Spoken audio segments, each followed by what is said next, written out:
Okay, now we're ready. For the benefit of the public, I will take another roll call. Councilman Cotton, Present. Councilman Elms, Present. Councilman Foster, Here. Councilman Iannacone, Here. Councilman Mayer, Here. Councilman Silva, Present. Council President Armington. Sure. Mr. President, you have a quorum. Fantastic. Welcome to the February 9th council meeting via Zoom or whatever it is. Excuse me.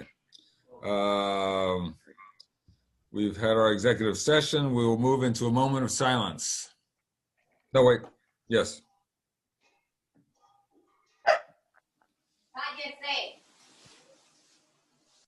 Followed by the Pledge of Allegiance. I pledge allegiance to the flag of the United States of America, to the republic which stands one one nation, nation, under under God, indivisible, with liberty and justice for all.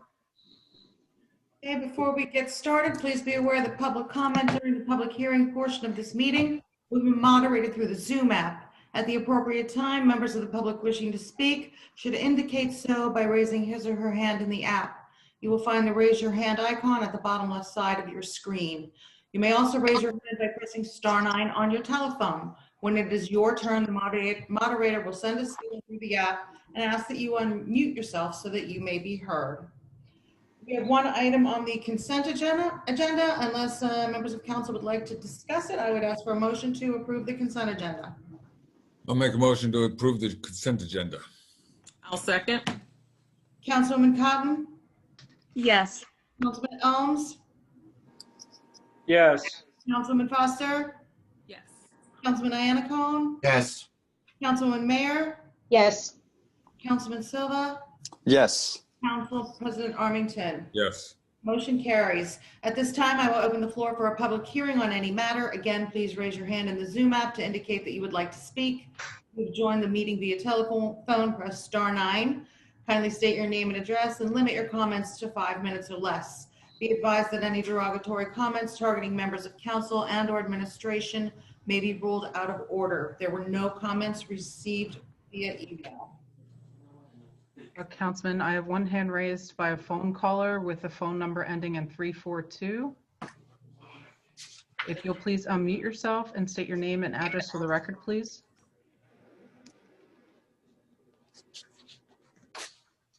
Caller 342.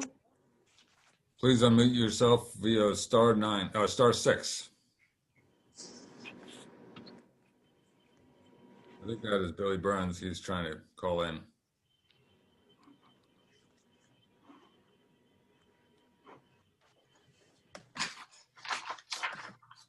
No.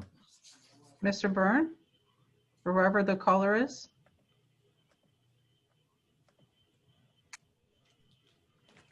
I advised him that if he couldn't get through, he should call me. So Okay. if he calls me, I will, I don't know if there's an opportunity to maintain, open up the, basically, if there's a break, I'll give him an opportunity to speak. Okay. Because of technical difficulties. But at this point, if there are no other members of the public, let's move on. I don't see any other hands raised, Councilman. Okay. All right, we will temporarily close the public hearing, I guess it is, and move on to Mayor's proclamations. Okay, Council President, on two notes. One is if Mr. Burns does not get back in, I will have my office reach out. I know he's got a new iPad, and we'll make sure that the office gets with him and make sure he knows how to connect and disconnect. If we don't get him today, I'll have my assistant reach out to him and take care of that. I'm going to ask for a favor of Councilwoman Sandy Mayer to read my proclamation for Black History Month. I've had a lot of dye in my eyes, and I actually cannot read the words on the proclamation. Here it is. So if you would do that for me, I would truly appreciate it. Sure. Thank you, Mayor Doherty. Whereas the origin of Black History Month began in 1915, half a century after the 13th Amendment abolishing slavery in the United States, and to coincide with the birthdays of Abraham Lincoln and Frederick Douglass, and grew out of Negro History Week, was the creation of noted historian Carter G. Woodson and other prominent African Americans. And whereas, with the civil rights movement and a growing awareness of Black identity, Black History Month, or National African American History Month, evolved to an annual celebration of achievements by Black Americans and a time for recognizing the central role of African Americans in United States history. And whereas these accomplishments are even more remarkable as they were won at great cost and with much struggle and sacrifice by men and women in chains and servitude.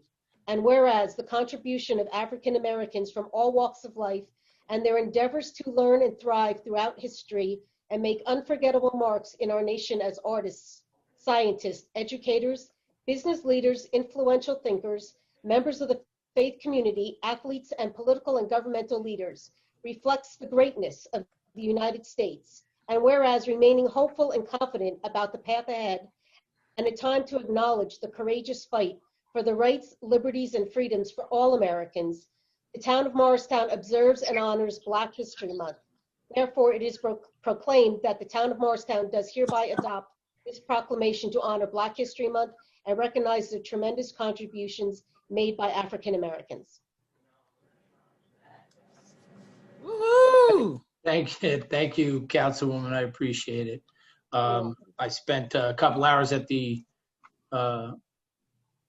eye specialist, and if you ever have a lot of dyes put in your eyes, it takes you a few hours to get that blurriness cleared out. So bear with me.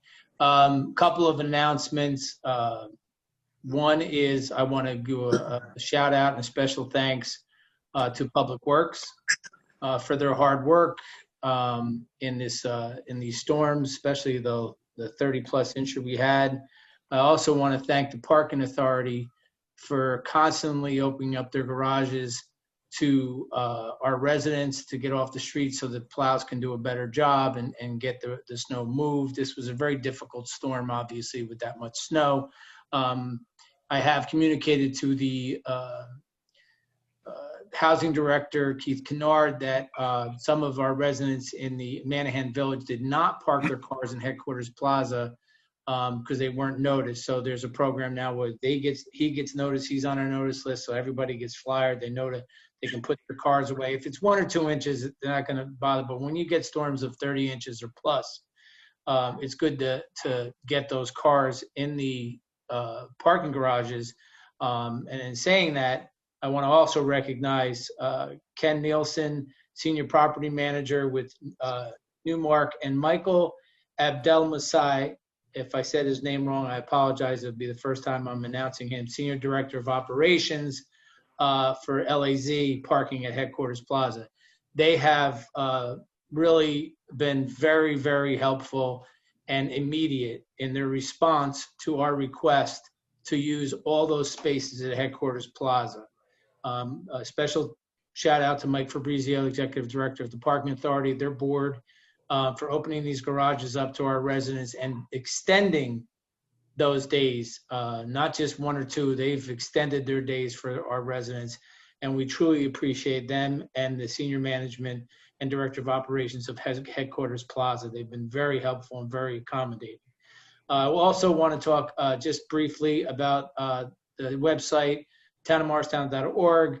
Get your vaccine hotline, your phone line for the state and the county. I know the county's on. So the county number is 973-829-8250. Get registered. The numbers are going down. It's looking a little bit better. Our numbers, our positives are a little bit lower in town. So everybody's got to keep up what they've been doing with masks, hygiene, and social distancing. I am going to be curious to see how things work out in Florida after all that partying from the Tampa Bay Buccaneers Super Bowl win. Let's hope that doesn't become a Super Bowl. Woohoo! Yeah.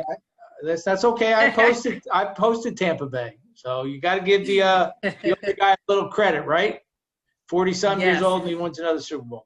So on that note, just really pay attention to tell your constituents that can to pay attention to the website, all the executive orders, all the changes, the increase in restaurants, bars, retail, soft retail, coffee shops, et cetera, has been increased by the governor. And they are keeping a close eye on what's going on with our numbers as the rate has dropped. Am I correct there, Mr. Pawar? You are correct. So we like to see that, and that's because people are doing the right thing. And I really, really want to push that people continue to do the right thing. Even after you get vaccinated, you still have to wear a mask. You still have to practice the hygiene, and you still have to social distance. I want to thank those who reached out. I'm a little out of sorts the last week. Councilman Silva, thank you for your kind words on getting healed up. I seem to have broken my fibula. So we're going to be working out of the house for a little while. I think our good attorney, Frank Giatomasi, just opened his mouth, goes, "Oh, I didn't know that I broke your fibula." Yes, I did, walking my dog. Go figure. And the joke is I fell in front of my house, so there'll be no lawsuits against me. You and President Biden. Yeah, right. There you go. Other than that, thank you for all your patience and hard work. And again, a huge shout out to the Public Works, our contractor, Harrington, and of course, business administrator who coordinates most of this stuff with me, calling her on a constant basis, hounding. We appreciate everybody's hard work during these storms, and we'll stay on top of it with the snow removal, DPW. If you see the guys, thank them, say a kind word to them, encourage them, because it really is hard work dealing with these snowstorms, especially when it's one that's 30+ inches. On that note, Council President, thank you for your time, and that's it. Thank you, Mayor. We wish you a speedy recovery. At this point, I do have Billy Byrne on phone. Excellent. And I'd like to reopen the public hearing. Mr. Burns, take it away. Okay. First of all, my name is Bill Byrne. I live at 100 Franklin Street. And I really want to thank the town council for believing in me again. I've been on the rent level board for a number of years, and I really like to say that I really appreciate everybody on the town council, those that voted for me, and it's really a great honor to be able to serve again on the rent level board as a second alternate.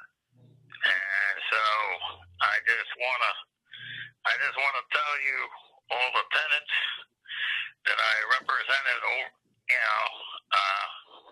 on the rent level board, I'd like to just thank everybody for voting for me, and I'll do the best that I can and stick with my oath and just remember what the oath says. So I just like to say a big thank you out there. Thank you, Mr. Burns. Way to go, Billy. Thanks, Bill. Keep up the good work. Hope you get better. I'm gonna hang. Thanks, Billy. Want me to hang up? Oh, yeah, please. Thanks. Okay. All right. Moving on. Presentations and reports. I believe we have a report from Morris County about the courthouse project.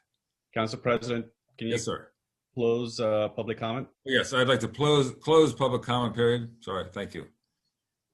All right. John Benani, if you and your team can turn your cameras back on.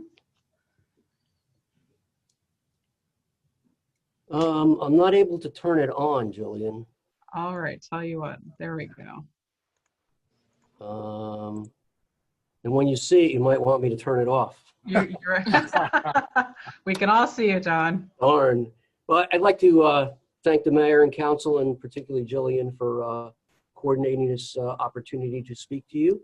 I have with me this evening Chris Walworth and Stacy Santucci, both councils representing the county, Deputy Administrator Dean O'Leary, and County Engineer Chris Fitz. And so I'd just like to take a few minutes of your time. I know I had sent the package in, but And I know Jillian distributed it, and I thank her for that. Just kind of want to go over some of the most important aspects of that. Obviously, we are proposing to undertake in the near future, we hope, a criminal courthouse, which is going to be right next to the existing building, looking out the window that I'm looking out now, which is looking towards Washington Street. It's going to be somewhere between 64 and 95,000 square feet. I know that's quite a range, but a lot of this is sitting outside of our control. We're looking at 4 floors of occupying space and 2 floors of parking, so that the height of the ultimate building will be the height of the existing administration building. Conceptualized project will be located on that alleyway that sits between the administration building and the surface parking lot on Schuyler, the surface parking lot on Schuyler, and a portion of the pocket park next to the Grand Cafe. The courthouse project is necessary to address security and accessibility issues and enhance existing county services within the courthouse, and specifically to provide space for criminal courts. Excuse me.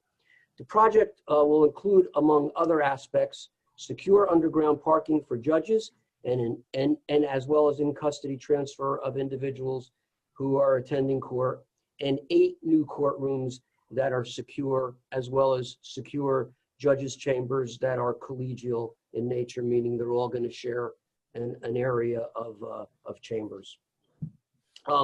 It will be constructed according to federal and state designs, and obviously, and I think we all know that the original courthouse sitting out on Court Street has significant deficiencies, and we kind of like to say we only ask for one every 200 years, and we're just kind of about up on that 200-year timetable.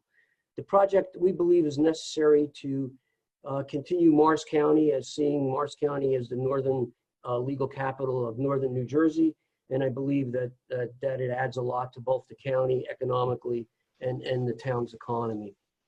The current property that I talked about, which is the alleyway and the surface parking lot, as well as the pocket park, excuse me, the parking lot in particular is 50 years old. The water utilities have failed in the past as recently as 2018. The water services are in need of replacement. The sewer utilities date back to the 1950s.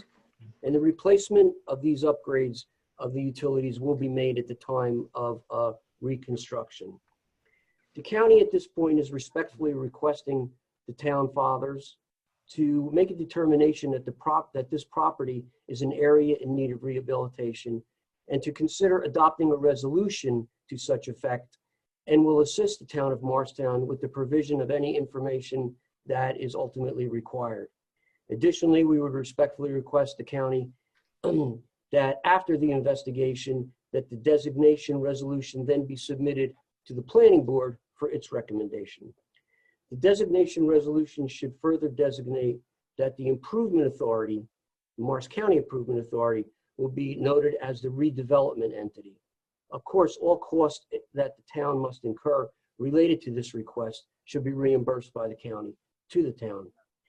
The area in need of redevelopment designation and the designation of the Morris County Improvement Authority as the redevelopment entity permits a more economical rehabilitation and financing courthouse project. The designation of the Improvement Authority will allow the Improvement Authority to qualify bidders and negotiate a contract with the proposed design build contractors of the courthouse project, providing cost savings and, of course, not speeding up the process, of course, and then limiting your challengers, your bid challengers, because look, it's the largest single project that the county will ever do, and we really want to make sure that the bidders are really qualified bidders. It's a significant project, and we really don't want to get into it and find that we've selected a contractor that just can't meet the task. Given the complicated scope of the project and the importance of what's to be expected, it's critical that an experienced and qualified contractor be selected. This procurement method will allow the Improvement Authority, through a request for qualifications, to pre-qualify bidders and then to have those bidders submit bids to the Improvement Authority. The financing of the project will go through the Improvement Authority on the county's AAA. And of course, we would involve the town every step of the way as we move through this process. And so I had submitted some preliminary drawings, and believe me, we actually had an architect in, and we kind of put a pause on it when COVID hit, because I'm not so sure that some of the changes of the courthouse and courtrooms are not going to change because of COVID. We would hope to get going soon again, and we would hope that we could move in this direction in partnership with the town. So I'll leave it open for anyone on my end that might want to say something, and if not, I'll leave it open for any of the town representatives to ask any of us any questions. Thank you, Mr. Mayor. Thank you, Mr. Benani. Any questions from, or I guess any further comments from the county members before any comments from the public, from the council? Go ahead, Bob. I'm sorry, it's Chris Walrath. I just wanted to mention that, of course, as John had said, that the key piece here is to have the town designate that area as in need of rehabilitation, which allows them to undertake this specific process through the Improvement Authority. Right, under the 50-year-old statute for water infrastructure. Correct, and also it's an underutilized piece of property. It's yes. It's an alleyway, and it's not being properly used now. So, just from a process perspective, would the county planning department be presenting that designation to the town planning board, or would our planning board director present that? Well, typically, and this is Chris again, typically the town engineers would probably just do an investigation and deal directly with Chris Fitz in the county engineering office, just to have the backup necessary to make that designation. And then the process is, it could either be the town could adopt a resolution, sending it to the planning board reviews the resolution and the criteria and sends it back. Or if you feel comfortable directly going to the planning board, it could do the investigation directly and just send a resolution up to the town indicating that they believe it's an area in need of rehabilitation. All right. And then the town could adopt. I'll defer to the administration on that. Okay. Any questions from council? Evan, just a clarification. The project will go to our planning board. Is that correct? Yes. Basically, the determination of area need of rehabilitation will be at some point go through the planning board for a positive determination, and then that will come back to the council for essential adoption. But as to the overall project, the planning board does not have jurisdiction. Is that correct? There will be a courtesy review, Councilman, but it does not have jurisdiction. Right. Just like any of the high school board projects. I understand that. Where I'm going with this is that, and I guess that also applies if there's any impact on any of the infrastructure surrounding the project, the town still does not have any jurisdiction on those impacts? It does not, but I would imagine with the review, if there's any issues that they want to alert the county to, I'm sure the county would address it with the town. Thank you. I assume it would go to the county planning board. Councilman, we will keep an open dialogue, and I do with Jillian all the way through the process. We look to have a courthouse advisory committee set up with representatives assigned by the town to be part of that process. So we'll make sure that we keep the town in the loop throughout the entire process. Fantastic. Thank you, sir. Council President, as I mentioned earlier, we will have an executive session at the next council meeting to talk more about it. Frank Gentomasi, who will be representing the town in this, I know he's on. I don't know if he has any questions or comments to what some of the council members said, but we will be discussing this in depth in the next meeting. Frank, do you have anything to add? Yes, thank you, Council. Through you, Mr. President, a couple of comments just for clarity so that when we have the executive session, these questions will be resolved potentially. And if some of these things seem obvious, at least we eliminate the obvious quickly. John, there's no representation that there's a need for condemnation. The county owns all the property that this project contemplates? That's correct, sir. Okay. There was some comment and colloquy back and forth with Mr. Anacone. My assumption would be that while you're a superior governmental entity and you need not come to the planning board, it's an assumption by me that you will agree to a courtesy site plan review.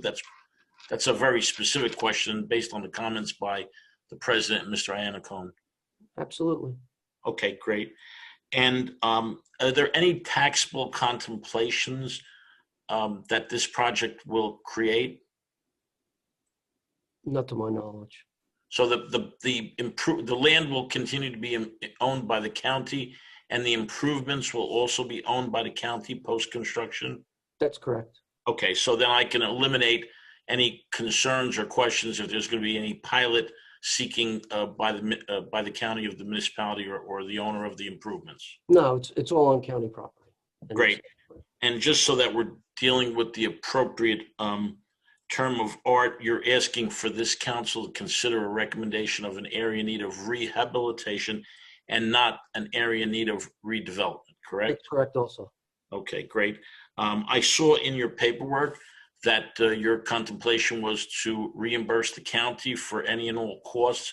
And if the county were to hire consultants, a planner, things of that nature to pursue this and make a proper presentation before the planning board, those are some of the contemplated costs that you'd be reimbursing, correct?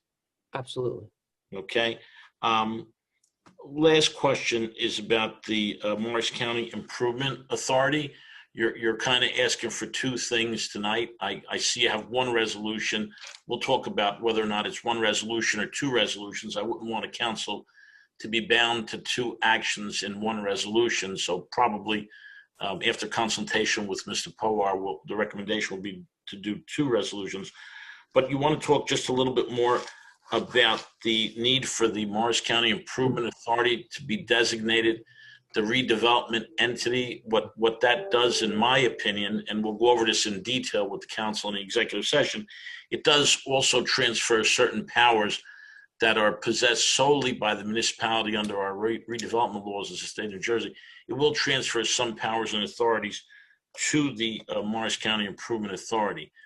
Do you want to comment on that a little bit? Because it's I'm not going to say it's wrong, because it's not wrong. Everything you're presenting is absolutely correct and doable under state law, but it's a bit awkward for a municipality to grant municipal powers to a superior governmental entity or an agency of the superior governmental entity. So could you just flesh out a little bit more why the redevelopment entity designation is needed separate and apart from the request for an area in need of rehabilitation? Chris, do you want to do that, or do you want to? Absolutely, John. I can answer that. Frank, the main reason for having the county's improvement authority designated as a redevelopment entity is because this project's solely on county property, and the project is solely a county project. And I agree with you. Typically, a municipality would retain redevelopment entity type powers, but in a case where you're not going to have condemnation, you're not going to have a request for a pilot, you're not going to have anything else that the municipality would need direct power over. The preferred way is to go through the county improvement authority. And ultimately that improvement authority in this project will not only be the redevelopment entity in negotiating with builders and contractors, they will also do the financing of the project through a structure where it will be the county will lease the facility or property to the improvement authority, who will finance it and then lease it back. So it's really putting one entity in the process that the county has control over. So assume that this next question is something that's been stimulated by some of the people that have reviewed some of your materials. Couldn't you just do a contract with your own improvement authority that wouldn't need our designation of it as the redevelopment entity, and then the redevelopment, and then your improvement authority could just go out and do the project as your contracted agent?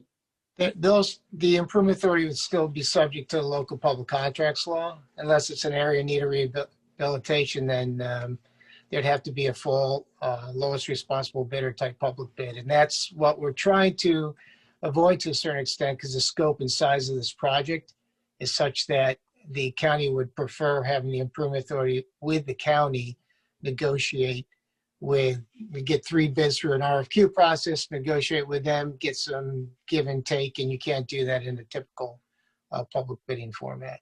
Okay, and I would agree with that, but in certain circumstances under local public bidding law of the state of New Jersey, a government can, when retaining professionals, can go out on an RFQ and doesn't have to follow the local public bidding process. But I do understand what you're saying. I think the magnitude and the various natures of the retentions here, you're looking to take on the redevelopment powers that are not accorded a county under state law, that are accorded a municipality. And that's why we have this, again, I'm using probably an inappropriate word, this awkward upward mobility of powers from the municipality to the county. Am I correct? No, that's correct, Frank. And to be honest with you, I mean, the only designation of redevelopment entity of the county, or for the improvement authority, is for this project only. It's not like we're asking the town to appoint us as one of their redevelopment entities for other projects. It's for solely this county-run and financed and controlled project. I have no further comments at this time. I assume that this will be, the area of discussion and questioning when we go into executive session. And if we need further information as to the rationale for this, I'm sure we'll have a dialogue back and forth with you and council and the county administrator. Thank you, Mr. President, and thank you, Mr. Pawar, for that opportunity. Thank you, Mr. Giamontabassi. If that is anything else, Mr. Benani? Nothing. Thank you so much for your time.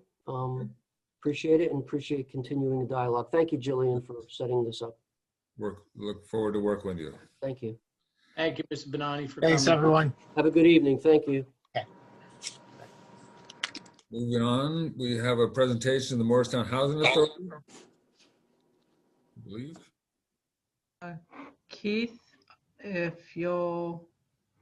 going to promote you to presenter.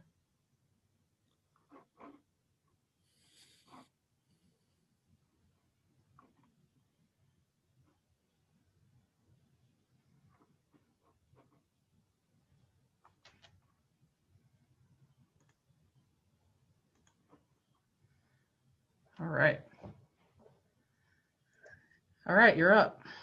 Good when these things work so smoothly. Here we go. So, good evening, everyone. I'm here to ultimately talk a little bit about RAD and the pilot that's being proposed. Public housing authorities across the country actually have pilots in place. They're actually part of a cooperation agreement that towns and municipalities enter into with public housing agencies. And they really stem from the fact that towns and cities have to ultimately provide some level of services to the housing authority. Housing authorities are tax exempt by law, but there was a recognition by HUD many years ago that towns provide garbage pickup in some instances, road services, things of that nature. So they permitted housing authorities to enter into pilots. The pilots that we enter into are under a HUD form, and the basic formula is tenant rent minus all utilities paid by the housing authority minus 50% of garbage pickup. That's how we formulate our pilot payment, and that's been going on for probably 25, 30, maybe 40 years here in Morristown and across the country. If you look at our last 5 pilot payments here, they have been going down, with the exception of 1 year where it went up by $1,000. But they've been going down from 82,000 to 69,000, which was our most recent pilot payment made to the town. And that's because the tenant rents have been going down or staying the same at 30% of income as rent, while utility expenses have been going up, and so has garbage refuse collection. So right now, what we are looking to do is we are looking to enter into a 30-year RAD pilot, a 30-year pilot dealing with the rehabilitation of these units to tie into the 30-year debt agreements that will be entered into to help pay for all of the rehabilitation. I call this really a pilot improvement plan because, again, our current pilot has us coming in at an average of about $77,000, $78,000 per year. And when you run that out over 30 years, the best case scenario would have us paying $2,339,430 as a pilot. The proposed pilot actually comes in at a fixed floor, so it won't fluctuate like our current pilot. It would start in year one at $160,284, which is about a $90,000 increase, about an $80,000 increase over our current pilot. It also will increase by 2.5% a year. So it won't fluctuate, it won't go down, it will increase, allowing both the developer and the town to appropriately budget each year for the next 30 years. The difference between the two is about $4,697,471 to the positive for the town over 30 years. So that's $7 million versus the $2.3 million is the difference really associated with the pilot. And in essence, the real difference is under the proposed RAD pilot, the developer/housing authority as its partner will not be deducting utilities being paid and will not be deducting half of the garbage that we pay to private haulers to take it out.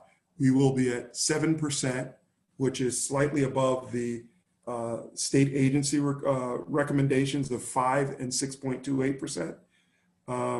And I think all in all, it puts everyone on a much more stable playing field in terms of providing a pilot for all involved. Really excited to move forward with the RAD project, but I'm even equally as excited in a sense to hopefully bring some additional revenue into the town while we do the massive rehabilitation across our portfolio. Thank you. Thank you, Mr. Kennard. While we did discuss this during executive session, does the council have any other further comments or questions for Mr. Kennard? Seeing none, thank you, Mr. Kennard. We wish you the best. And let's move on to council liaison reports. Yes.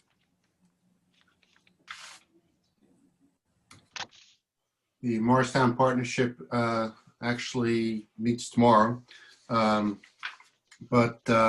know, a lot of the accolades that the mayor gave, the partnership actually has mentioned several of those to myself. They're very thankful to the Parking Authority and to the town for the great job with the snow removal. And they look forward to working, the restaurants, working with the town with reference to the recent expansion of outdoor dining rules. And we've done a good job with that in the past, thanks to Jillian and administration. I think we'll continue to do a good job with that. Thank you, Bob. You're muted. Sorry about that. The Morristown Parking Authority meets next week, and as the mayor mentioned, they have extended the opportunity for residents to continue to park, you know, in the garages, and they've extended whatever they've allowed for residents for now through Thursday. However, if the snow continues or we get more storms, of course they'll negotiate and, you know, still be there for the residents in terms of assisting with parking. So they wanted me to share that with members of the public and council members. Thanks. I have a report from the Shade Tree Commission. I was asked to read this. This is the 2020 report for the council. The Shade Tree Commission planted 91 trees. The town planted 91 trees in the fall. The focus was on Ward 1 and 3 in the residential sector and on Elm, Speedwell, and South in the business district. All new trees will be watered for 2 years. Tree gators will go on in April and come off in November. Systematic tree pruning approved for 2020 will begin in February. It is best to prune trees in the winter when they are dormant. We have filed and expect approval for our New Jersey State Annual Report, Tree City USA and Growth Award. We have accomplished we have provided the town administration and the mayor our yearly accomplishment report. We logged in over 60 hours of CEU training, most of it for free. The 4 new Shade Tree Commission members completed and passed all their core training. We protected over 50 trees in the parks and streets from deadly deer rub, and we've pruned young trees in the park. And our 2021 plans are planting in wards 2 and 4 on Morris and South Streets. The parks are a priority as we develop invasive removal teams within the community and with the help of our council. They're pursuing 3 different grants, and the awareness campaign is Why Ivy Kills Tree, What is the Antheus Tree, I pronounced that wrong, and How Best to Treat It, and the Beautiful Tree Contest that we are planning for the future. Sounds like a lot of great work. Thank you, Sandy. Thank you. Anyone else? Oh, sorry, I forgot where my mute was. The Environmental Commission is working with our town administrator, Jillian Barrick, on simple solutions to improving the waste management receptacles throughout the town. All right, fantastic. If that is it, we'll move on to regular business. There are no ordinances for introduction. There are no ordinances for adoption, which is probably a first for mid-year, but we'll come. And there are 7 resolutions for adoption this evening. If a member of council would like to pull one or more for separate consideration, if not, I would ask for a motion to adopt resolution R38 2021 through R44 2021 and MAS. I would like to pull R41 21. And I'd like to pull number 39, 2021. Okay. Any others? I know the executive director just gave his presentation, and I kind of missed something that I wanted him to add along with his presentation. So we could pull R44, please. Okay. Okay, I will make a motion to adopt R38, R40, R41, R42, R43. I'm sorry, Council President, not 41. That was the one that was. Sorry. R38, R40, R42, and R43. Amendments. Second? I'll second. Councilwoman Cotton? Yes. Councilman Elms? Yes. Councilwoman Foster? Yes. Councilman Iannacone? Yes. Councilwoman Mayer? Yes. Councilman Silva? Yes. Council President Armington? Yes. Adopted. Resolution R-39-2021, a resolution setting fees and interest penalties on tax and sewer delinquencies for 2021. May I have a motion to adopt? I'll make a motion to adopt R39 2021. I'll second. Councilman Iannacone? Jillian, just a quick question. The interest rate of 8% per annum less than 1,500 and 18% for amounts greater than 1,500, that's statutory, correct? Yes, this is the standard interest rate we adopt every year. I just wanted people to make sure they knew that. Thank you. Sure. On the adoption of resolution R-39-2021, Councilwoman Cotton? Yes. Councilman Elms? Yes. Councilwoman Foster? Yes. Councilman Iannacone? Yes. Councilwoman Mayer? Yes. Councilman Silva? Yes. Council President Armington? Yes. Resolution is adopted. Resolution number R-41-2021.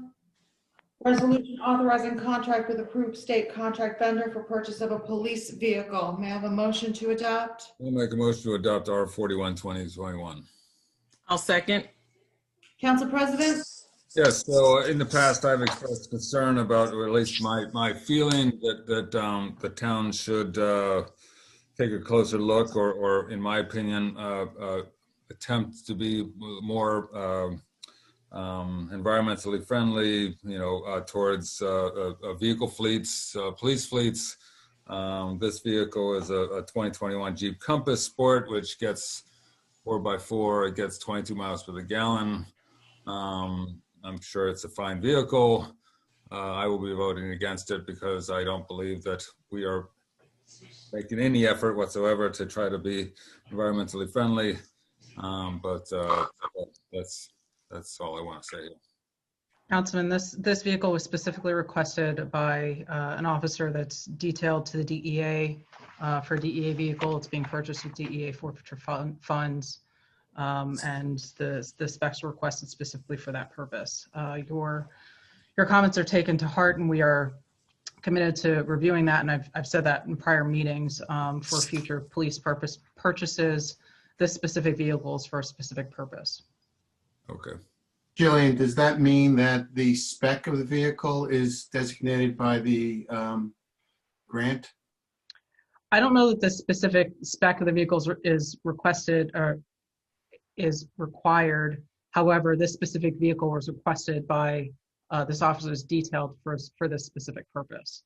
But there was no It may not have requirement. to be this exact model per se, but it was requested the 4x4 for this purpose. I guess I have a follow-up question. If the town council were to decide to adopt a resolution or ordinance or whatever it is to essentially establish an attempt to improve the vehicle fleets with minimum gas mileage or some sort of terminology to express our interest in providing more fuel efficient, more environmentally friendly vehicles while maintaining vehicle performance, would that essentially eliminate future requests by individuals for a less fuel efficient vehicle? Councilman, I'm happy to work with you on something. I want to make sure that we're coordinating with our public safety agencies to ensure that, Definitely. Whatever parameters that we discuss for policy for our town for vehicle purchases takes into account whatever their specific needs are. I understand and agree with the desire to, increase our fuel economy, but certainly there's other considerations when we're purchasing vehicles. And, I don't want to make a commitment in a vacuum without discussing their needs. So I think if I might ask that we can have further discussion and then come up with a policy parameters for vehicle purchases. Thank you. I fully support that, and I fully support our public police and fire and emergency response. So I've expressed in the past that I'm interested in fuel efficiency without reducing or significantly reducing vehicle performance, and I think we can work together to do a better job. So I appreciate it. I have a quick question about this. So if the vehicle is being purchased in conjunction with the DEA, will it be used for general police purposes when it's not being used by that officer? Is this specifically for that assignment?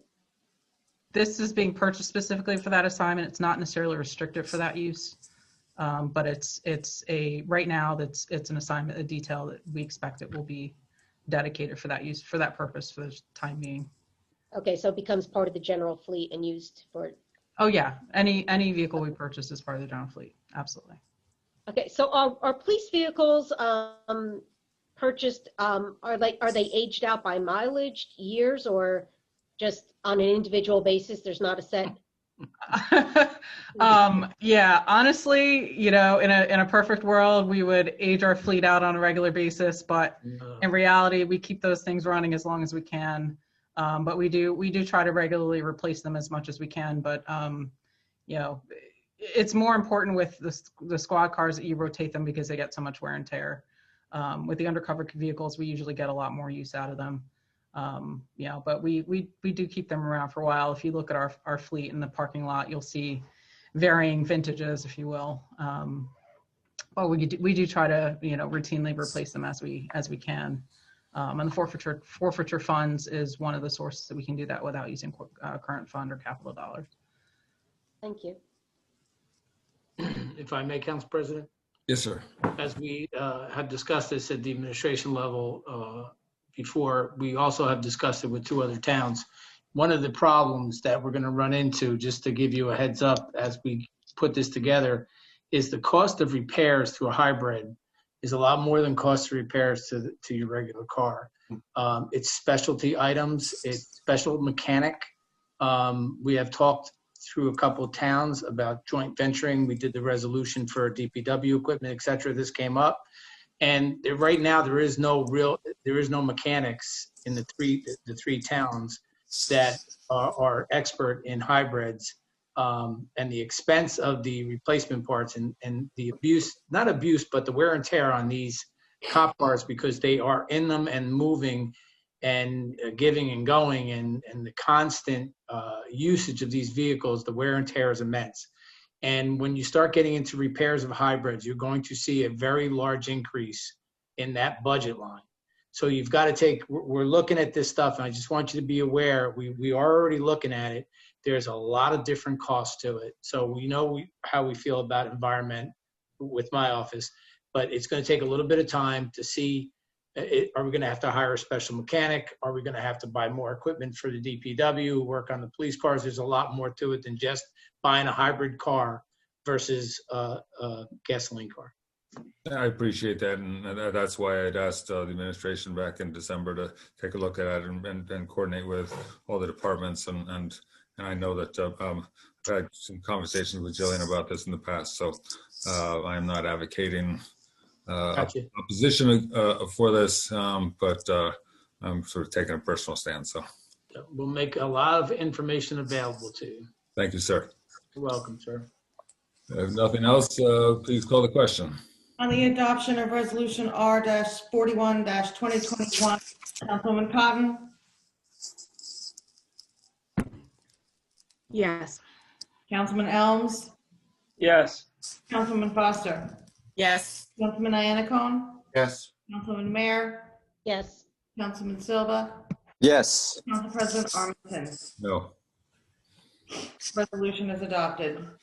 Resolution R-44-2021, resolution authorizing the execution of an agreement for payment in lieu of taxes pursuant to NJSA 55:14K-1 SEC, granting an HMFA tax abatement to rehabilitate 31 Early Street, 39 Early Street, 29 Ann Street, and Manahan Village in Morristown, New Jersey. May I have a motion to adopt, please? I'll make a motion to adopt R-44-2021. I'll second. Councilwoman Foster? So I just thought that it would be beneficial if the executive director, Keith Kennard, I know the presentation was more in lines with the pilot request, but if you can just briefly, for members of the public and, you know, any of the residents that may be on or may see this down the line, you know, we did an executive session about the communication and some of the residents, you know, not being made aware or feeling like they don't really know what the process is. I know you said that the construction is going to start with the senior buildings, and you've done about a half a dozen meetings with the seniors, and then, you know, the Manahan Village residents haven't seen the project yet. But if you can just kind of touch upon, you know, how you plan to make that communication happen, or if you have like a timeline so that, you know, members or residents will be aware that, you know, it's not that they're not being properly informed. It's just, you know, a process and a timing thing. Can we bring Mr. Kennard back on? Or Mr. Keith, if you can raise your hand, then I'll, if you can unmute yourself, and then you're free to speak. Okay. You guys can hear me, correct? Yes, sir. Great. So yes, we do have quite a bit of work to do, but it has already been scheduled out, all associated with continued communication. How these projects happened to work is there's an awful lot of back and forth between the residents and the housing authority at the very early stages as required by HUD in order to get your RAD application in. After that, you're then working a lot with the developer, the architects, engineers, financing companies, et cetera, in order to put the plan together. Following that, you then have to go back out and start having your concept meetings, updating the residents on all the various components. And Councilman Foster is exactly correct. Since the first phase of this involves the senior buildings, we've done a significant amount of communication with the seniors, much more so than we have with the Manahan Village residents. That is coming up next. So potentially we're looking to begin the next round of communications with the Manahan Village residents in about 3 weeks to a month at the latest, but that will extend for a while. It should go, it's going to be several meetings, and it could go as far as 3 to 4 months in terms of the level of communications, especially given the fact that we have a lot to talk about and we're in a COVID environment. So we're not sure exactly how we're going to be able to handle those meetings, small groups, electronic tablets, etc. But there will be a lot of meetings to discuss where we are, what the development will look like, what the plans are, the relocation, and also providing any commitments such as the right to return to the development, not only verbally, but in writing. So that's really our plan. Okay, and you did say that it's more of a partnership, so it's not just a sell-off, and it's still going to be a continued partnership. I think that's important for the residents to understand as well. Absolutely, the housing authority is not going anywhere. Obviously, we are yielding with certain responsibilities because I think that our work is better done when we're less concerned about unclogging toilets and drains and things like that. We've got people to handle that, and we're more concerned once those things are taken care of monitoring to make sure that happens, but really focusing more on social service issues and uplifting the community in ways in which we know we can help them in the future. Once we take care of the brick and mortar, we really want to work on the family and in many different respects. And that's really what our focus is going to be moving forward. Thank you. Thank you. There are no further questions. Margot, please call the question. On the adoption of Resolution R-44-2021, Councilwoman Cotton? Yes. Councilman Elms? Yes. Councilwoman Foster? Yes. Councilman Anacone? Yes. Councilman Mayor? Yes. Councilman Silva? Yes. Council President Armington? Yes. Resolution is adopted. All right, that finishes the regular business. There's no unfinished business. We have one new item of new business, the appointment of a Morristown Housing Authority resident commissioner. I believe we have 2 applicants. Open it up for nominations. I would like to nominate Tina Lindsay. I'll second. Any other nominations? Okay, we'll close the nominations. On the appointment of Ms. Lindsay to the Morristown Housing Authority Resident Commissioner position, unexpired term ending September 5th, 2021. Councilwoman Cotton? Yes. Councilman Elms? Yes. Councilwoman Foster? Yes. Councilman Anacone? Yes. Councilman Mayor? Yes. Councilman Silva? Yes. Council President Armington? Yes.